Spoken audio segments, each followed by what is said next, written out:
What the mainstream media was afraid to tell you about the news this week. This week, while the mainstream media was obsessing about President Trump and the post office, here are the things that happened that really matter.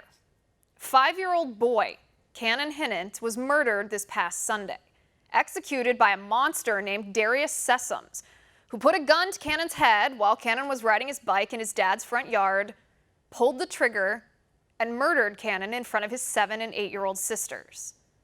But did the mainstream media report on this hideous, this heartbreaking, this brutal murder? No. The mainstream media, including NBC News, ABC News, and the New York Times and others, literally did not air one segment or publish one story talking about this murder. Perhaps because Cannon Hinnant had white skin and his killer black skin. Senator Kamala Harris, now Joe Biden's vice presidential running mate, co-sponsored a bill in the U.S. Senate that would force schools to allow biological males to compete in women's sports.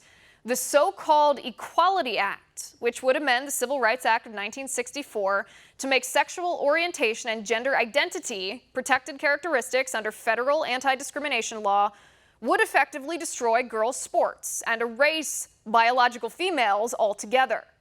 And the vast majority of Americans oppose this measure. Only less than 1/3 agree with Kamala Harris's radical position. But did the mainstream media report on this? No. The mainstream media actually calls Kamala Harris a moderate. More evidence shows that reopening schools does not pose a significant risk to children or teachers when it comes to the COVID-19 virus. We already knew kids are more likely to die of the seasonal flu than they are to die from COVID-19. But according to Professor Francois Ballot, teachers are not at risk either. The professor writes, and I quote, "The best evidence comes from Sweden, where the schools did not close. People working in schools were at a lower or similar risk of COVID-19 infection relative to other occupations," end quote. But did the mainstream media report this data-based, fact-based, science-based evidence that it's safe to reopen schools? Nope. The mainstream media ignored it. The violent riots in Chicago were based on a false narrative about a police-involved shooting in the city. The vandals claimed an unarmed black teenager was unjustly gunned down by police. But that's false. The truth is, the man was armed. He was threatening people with a gun, so police were called. The man then fired shots at police, and then he fled. While he was fleeing, he fired more shots at police. So police returned fire, and the man was shot but not killed. Clearly, this had nothing to do with race. Yet, the city of Chicago was destroyed by violent vandals because of it. But did the mainstream media correct the record about the police-involved shooting? They barely mentioned it. Newly released documents show the Obama, Biden, Comey FBI lied to Congress about the Russia witch hunt.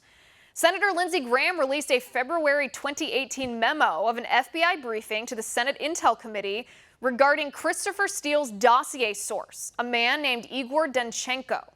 According to the Department of Justice Inspector General's investigation into the Russian witch hunt, Danchenko's statements to the FBI, quote, raised significant questions about the reliability of Steele's reports.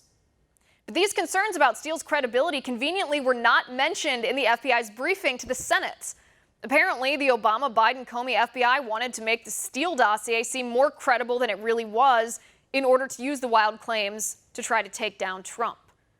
But did the mainstream media report on this? No, they ignored it because the mainstream media is in the pocket of the left, and the left knows they're guilty of abusing government power to target Trump. The mainstream media doesn't care to report any of that to you, so we will.